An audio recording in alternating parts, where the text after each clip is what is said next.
Hello, Coach. Today we're talking again about our brace wall lines and our portal framing. I want you to note here, you got a good double row here. However, it does not have another row. Again, they've over nailed the top of the 3x3 grid. All this extra nailing is unnecessary. You just need to do your standard on edge, 6 inches, 12 inches in the field. Over here is the 3x3 grid. Now, when you get into portal framing, if this wall is less than 16 inches like it is, this is technically supposed to be sheathed. That's where you get into your manufacturer specifications and your bracing.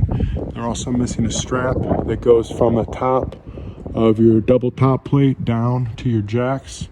And they want this to be a continuous piece of plywood. They get into the book about minimum sizes and all that, but to keep it simple, best thing to do is use a full sheet here in your corners, and then remember you have to do it every 10 feet per code. Manufacturer allows you to go to 15 feet where you get into different types of that.